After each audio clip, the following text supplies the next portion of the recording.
The moving truck's engine coughed to life as 12-year-old Sam Walker pressed his face against the cool window glass. Drisking, Missouri stretched out before him like a faded photograph, all weathered houses and empty streets that seemed to whisper secrets he couldn't quite hear. "New beginnings," his mother said from the front seat, her voice carrying that forced cheerfulness she'd been using since Dad left. But Sam noticed how her knuckles whitened as she gripped the steering wheel, how her eyes lingered a moment too long on the boarded-up storefronts. Their new house sat at the end of Maple Street, a two-story colonial that had seen better decades. Paint peeled from its shutters like old skin, and the wraparound porch sagged under the weight of neglect. As they pulled into the gravel driveway, Sam caught sight of movement in the upstairs window of the house next door, a pale face that vanished the moment he looked directly at it. "Mom, did you see?" Sam began, but she was already climbing out of the car, stretching her back and surveying their new home with determined optimism. "It has character," she announced, though the tremor in her voice suggested she was trying to convince herself as much as him. Whitney, Sam's 8-year-old sister, bounded out of the back seat like a golden retriever, her blonde pigtails bouncing. She had their father's gift for finding joy in the darkest places, a talent Sam envied and resented in equal measure. "Can we explore?" Whitney asked, already eyeing the dense woods that bordered their backyard. "After we unpack," Mom replied, but she was looking at those same woods with an expression Sam couldn't read. Later, he would remember that look, the way her lips pressed together, how her hand instinctively reached for the cross at her throat. The first box Sam carried inside was labeled Whitney's room in his mother's careful script. As he climbed the stairs, the old house groaned beneath his feet, and he could swear he heard something else, a sound like distant crying, so faint it might have been the wind. Whitney's new room faced the backyard, and as Sam set down the box, he found himself drawn to the window. The woods stretched endlessly, a tangle of oak and pine that seemed to swallow the afternoon light. Somewhere in those depths, he glimpsed what looked like concrete structures, angular and wrong against the organic curves of the forest. "What's back there?" he called downstairs. "Just woods," Mom answered too quickly. "Stay out of them until we get settled." But Sam was already wondering why someone would build concrete structures so deep in the forest, and why his mother's voice had gone sharp with something that sounded almost like fear. Kyle Rivendale lived 3 houses down from the Walkers, and Sam met him on his second day in Drisking when the boy appeared at their front door like a friendly ghost. "You're the new kid?" Kyle said matter-of-factly. He was Sam's age, but shorter, with auburn hair that stuck up in defiant tufts and eyes the color of winter sky. "Want to see something cool?" Sam glanced back at the house, where Mom was unpacking kitchen boxes with the methodical precision of someone trying not to think. "Sure." Kyle led him down Maple Street, past houses that seemed frozen in time. Elderly residents watched from behind lace curtains, their faces curious but wary. At the corner market, a hand-painted sign advertised fresh bait and cold beer, but the windows were dark and rust stains ran down the walls like tears. "This place feels dead," Sam observed. "It is, mostly," Kyle replied, "but that's not what I wanted to show you." They walked until the sidewalk ended and the road became dirt. Kyle stopped beside a weathered wooden post driven deep into the ground. What remained of a sign hung from it, the paint so faded Sam could barely make out the letters. Borrasca. "What's Borrasca?" Sam asked. Kyle's expression shifted, becoming something older and more careful. "Nobody really knows for certain. My dad says it's just an old mining operation, but..." He kicked at the dirt with his sneaker. "Kids go missing here sometimes. Not often, but enough that people notice. And when they do, someone always mentions Borrasca." A chill ran down Sam's spine that had nothing to do with the autumn air. "What kind of missing?" "The kind where they never come back," Kyle said simply. The kind where the police stop looking after a while, and parents move away, and everyone pretends it never happened.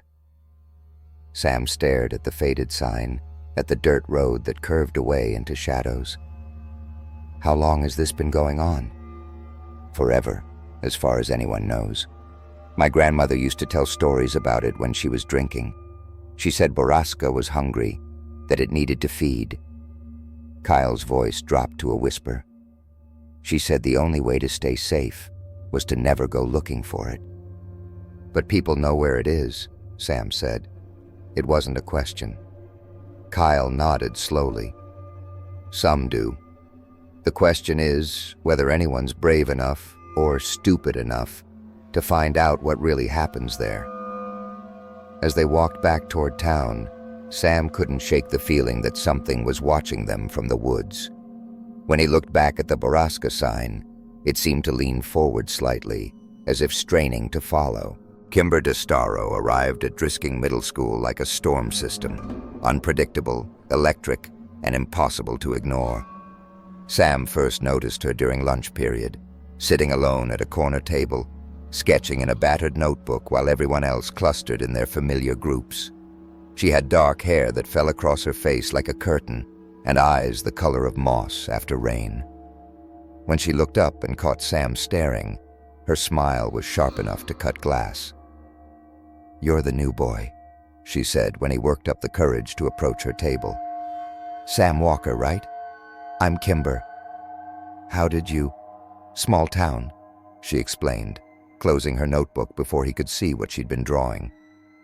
"Word travels fast, especially about families that move here from somewhere normal." Kyle appeared at Sam's shoulder, slightly out of breath. "There you are. I've been looking everywhere." His expression tightened when he saw Kimber. "Oh, hi, Kimber." "Kyle," she nodded coolly. "Still playing it safe, I see." "Still looking for trouble, I see," he shot back, but there was no real heat in it. Kimber laughed, a sound like silver bells with a hint of rust. "Trouble finds me. I don't have to look for it." She turned to Sam. "Has he told you about Borrasca yet?" "Yesterday," Sam admitted. "And what did you think?" Sam hesitated. Kyle had made it sound like a local boogeyman story, but something in Kimber's tone suggested she took it more seriously. "I think there's more to it than anyone's willing to admit." Kimber's smile widened, showing teeth that were perhaps a little too sharp. "Smart boy. Most people here prefer comfortable lies to uncomfortable truths." "And what's the uncomfortable truth?" Sam asked. Instead of answering directly, Kimber opened her notebook and tore out a page. The paper was covered with intricate sketches, trees, buildings, and in the center, a structure that looked like it belonged in a nightmare. Angular concrete walls rose from the earth, disappearing into shadows that seemed to move on their own. "My uncle used to work there," she said quietly, "before he disappeared 15 years ago. He used to draw pictures like this and hide them in our basement. My parents think I don't know, but I found them." Kyle grabbed Sam's arm. "We should go. The bell's about to ring." But Sam was still staring at the drawing, realizing it wasn't born from dreams, but from first-hand knowledge passed down through fear and secrecy. "Keep it," Kimber said, pressing the paper into his hand. "But be careful who you show it to." As they walked away, Kyle muttered, "Her uncle didn't disappear. He was found in the river 3 towns over. Suicide, they said." But Sam was thinking about the detail in Kimber's drawing, about how someone could only capture that level of architectural precision from direct observation. The first disappearance happened 3 weeks after Sam arrived in Drisking. Meera Patel was 14, a quiet girl who worked at her family's convenience store after school. She vanished on a Tuesday evening, somewhere between closing the shop and walking the 4 blocks home. Sam learned about it from the whispers that followed him through the school hallways, conversations that died the moment adults appeared. The official story was that Meera had run away. Family problems, teenage rebellion, the usual explanations that made everyone feel better about sleeping at night. But Kyle knew better. She wouldn't run away, he told Sam as they walked home from school. Meera was saving money for college. She had plans, goals. She wasn't the type to just disappear. "So what do you think happened?" Sam asked, though he had a growing suspicion he already knew the answer. Kyle stopped walking and looked toward the woods that bordered the residential area. Same thing that happened to Jenny Morrison 2 years ago, and Danny Clement before that, and Sarah Walsh before him. "How many?" Sam asked quietly. "Depends on how far back you count," Kyle replied. "My dad keeps a list in his desk drawer. He thinks I don't know about it, but I've seen it. Names and dates going back 50 years. Always kids, always between 12 and 17, always during the fall." Sam felt something cold settle in his stomach. "Why fall?" "I don't know, but the timing's never random." Kyle started walking again, faster now. "And there's something else. Before each disappearance, people report seeing increased security around the old mining areas. Black SUVs, men in suits, like they're preparing for something." That night, Sam lay in bed staring at Kimber's drawing, which he'd pinned to his wall. The architectural details were too precise to dismiss, and he found himself wondering what her uncle had really seen before his death. He got up and looked outside. The forest was black as ink, but as he watched, he saw them. Vehicle headlights moving between the trees along paths that shouldn't exist. They moved in formation, too coordinated to be random, too purposeful to be innocent. Whitney appeared beside him, rubbing sleepy eyes. "What are you looking at, Sam?" But when he glanced down at his sister and then back to the woods, the lights were gone, leaving only darkness and the knowledge that whatever was happening in those woods was being carefully orchestrated by people with resources and planning. The search for Meera lasted exactly 72 hours. Sam watched from his bedroom window as volunteers combed through the woods, their flashlight beams creating a constellation of hope that grew dimmer with each passing hour. On the third day, Sheriff Clary called off the official search. The volunteers went home, the news crews packed up their equipment, and Drisking settled back into its comfortable routine of willful ignorance. But not everyone was ready to give up. "We have to do something," Kimber said during lunch. She'd barely touched her sandwich, and dark circles ringed her eyes like bruises. "We can't just pretend this is normal." "What are we supposed to do?" Kyle asked. "The police have already decided she ran away. The adults don't want to hear about anything else." "Then we gather evidence," Kimber replied. "Real evidence that can't be dismissed or covered up." Sam looked between his two friends, seeing determination in Kimber's face and resignation in Kyle's. "You're talking about surveillance." "I'm talking about getting proof," Kimber corrected. "My uncle left more than just drawings. He left a journal, hidden with the sketches. It talks about schedules, patterns, security rotations. If we're smart about it, we can get close enough to see what's really happening without being caught." Kyle shook his head. "It's too dangerous. Whatever's out there, it's taken 5 kids in the last 10 years, maybe more. Why would we voluntarily walk into that?" "Because we're the only ones who will," Kimber said simply. "Because if we don't, it'll keep happening. And next time, it might be Whitney, or one of us." The mention of his sister sent ice through Sam's veins. He thought about the coordinated lights in the woods, about the way Whitney had appeared beside him at the window, drawn by something she couldn't name. "What does the journal say about security?" he asked. Kyle stared at him in disbelief. "Sam, you can't be serious." "There's a shift change every 6 hours," Kimber continued, producing a small notebook from her backpack. "My uncle documented everything before he died. Between 2 and 4 a.m., there's a 20-minute window when the perimeter is only half-staffed." "I won't let you do this alone," Kyle said finally. his voice heavy with defeat. "But I want it on record that this is the worst idea anyone's ever had." Kimber smiled, but it was a warrior's smile, sharp and predatory. "Probably. But at least we'll finally have evidence that can't be ignored." That night, Sam dreamed of concrete walls and security cameras that watched with unblinking eyes. When he woke, he realized they weren't just walking into danger. They were walking into something that had been carefully designed to catch people exactly like them. Saturday arrived with the weight of inevitability. Sam told his mother he was having a sleepover at Kyle's house, which was partially true. They would be spending the night awake, just not where she thought. They met at midnight at the edge of town, where the paved road gave way to dirt, and the Borrasca sign stood like a monument to forgotten horrors. Kimber had brought night vision goggles borrowed from her father's hunting equipment, a small digital camera, and her uncle's journal wrapped in plastic. "Remember," she whispered as they approached the fence line, "we're not trying to get inside. We're just documenting what we can see from the perimeter." The forest was different at night.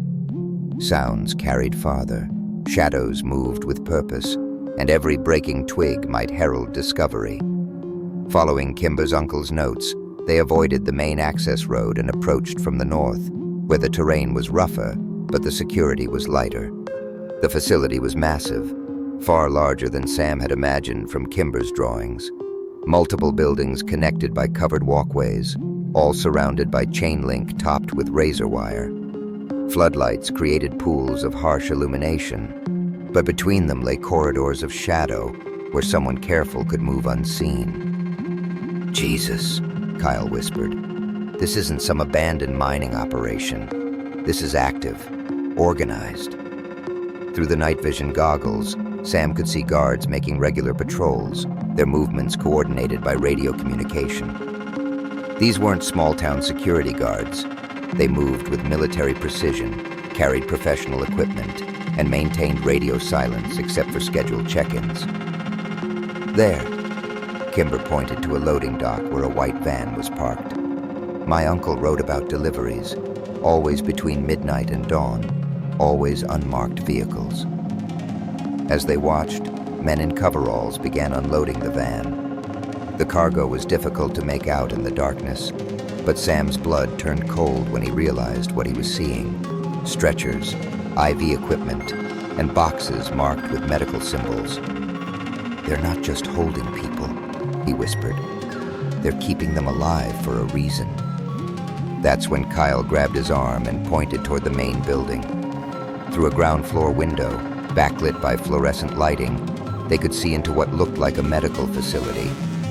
Figures in scrubs moved between equipment Sam didn't recognize and on examination tables. "We need to get closer," Kimber said, already moving. "No," Sam replied, his voice firm. "We need to get help. This is bigger than we thought." But as they prepared to retreat, floodlights suddenly blazed to life around their position. A voice boomed through speakers hidden in the trees. "You are trespassing on private property. Remain where you are. Security is en route." They ran, crashing through underbrush as flashlight beams swept the forest behind them. Sam could hear vehicles starting, dogs barking, and the coordinated shouts of searchers who were very good at their job. They made it back to town, but barely, and as they caught their breath behind Kyle's garage, all three understood that they'd crossed a line from which there might be no return.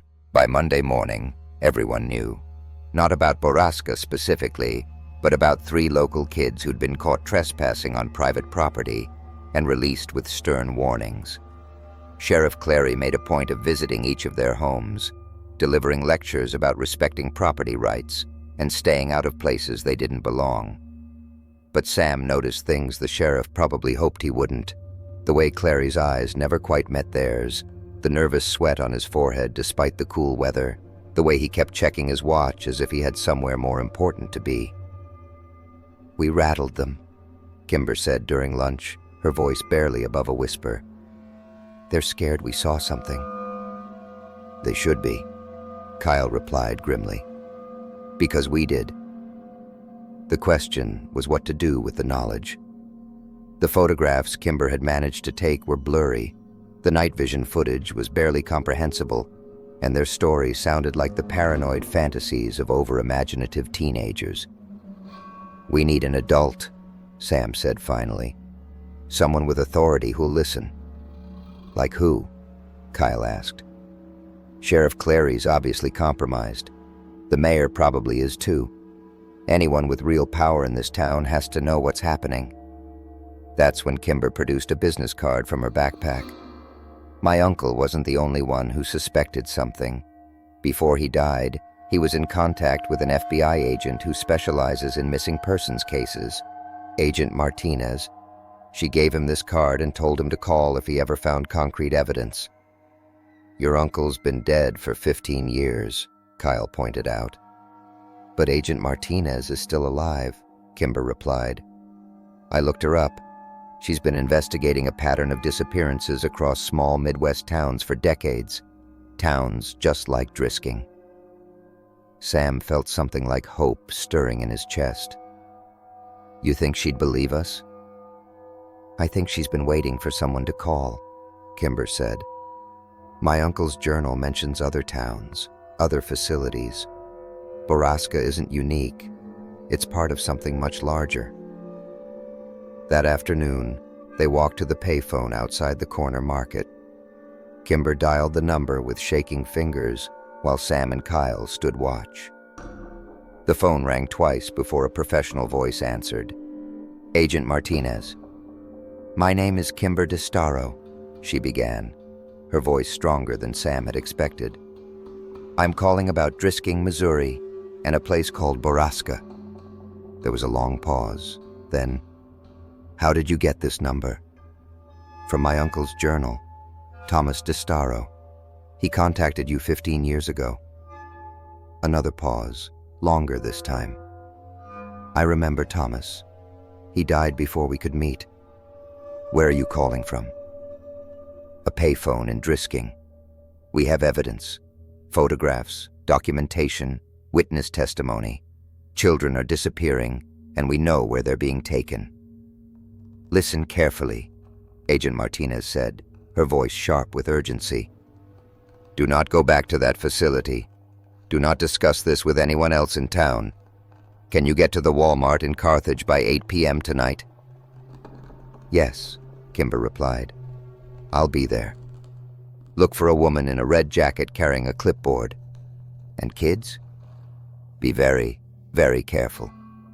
If what I suspect is true, you've stumbled into something that powerful people have invested decades in keeping secret. The line went dead, leaving them standing in the autumn afternoon with the weight of the world suddenly resting on their teenage shoulders. The Walmart parking lot in Carthage bustled with Monday evening shoppers, making it the perfect place for a clandestine meeting. Agent Martinez was exactly where she'd promised to be, a middle-aged Latina woman in a red jacket, standing near the shopping cart return with a clipboard and an expression of barely controlled tension. She recognized them immediately. Kimber DeStaro, she said, not making it a question. You look like your uncle. They followed her to a corner of the parking lot where her government sedan sat under a broken streetlight. She unlocked the doors and gestured them inside, checking the surrounding area with the practiced eye of someone who'd spent years looking over her shoulder. Show me what you have, she said once they were seated. Kimber handed over the photographs, her uncle's journal, and Kyle's father's list of missing children. Agent Martinez examined each item with professional thoroughness, her expression growing grimmer with each page. This corroborates everything I've suspected for 20 years, she said finally. Drisking is one of at least 15 towns across 7 states where children disappear at statistically impossible rates. But until now, I've never had concrete evidence of the infrastructure involved. Infrastructure? Sam asked. Facilities, personnel, transportation networks, political protection. What you've stumbled into isn't random criminal activity. It's an organized operation with significant funding and institutional support. Kyle leaned forward. Who would do something like this? Agent Martinez was quiet for a long moment. People with money and power who believe their desires justify any cost. People who've learned that in small, isolated communities, children can disappear without generating the kind of attention that threatens their operations. "Can you shut it down?" Kimber asked. "Not alone. But with this evidence, I can bring in a task force. Federal jurisdiction, coordinated raids, full investigation." She looked directly at each of them. "But I need you to understand. The moment I make those calls, everyone involved becomes a target. These people have killed to protect their secret. They won't hesitate to kill again." Sam thought about Whitney, about his mother who'd moved them here seeking safety, about all the other families who'd had their children stolen by monsters wearing business suits. "What do you need us to do?" he asked. "Go home. Act normal. Don't discuss this with anyone, not even your parents. I'll have agents in position within 48 hours, but until then, you're on your own." She handed Kimber a phone, an old flip phone with a single number programmed into it. "Emergency only. If anything happens, if you see anything suspicious, call immediately." As they prepared to leave, Agent Martinez caught Sam's arm. "Your sister," she said quietly. "Keep her close." 8-year-old blonde girls fit their preferred demographics exactly. The ride back to Drisking passed in silence, each of them lost in thoughts too dark to share. But as Kyle's mother dropped Sam off at his house, he felt something he hadn't experienced since moving to Missouri. Hope. In 48 hours, it would all be over. The children would be rescued, the monsters would be arrested, and Drisking could finally start healing from decades of carefully orchestrated horror. He was young enough to believe that justice was inevitable, that good always triumphed over evil in the end. He was wrong. The next morning, Agent Martinez's body was found in her hotel room, apparent suicide. The evidence they'd given her had vanished, and Whitney was gone.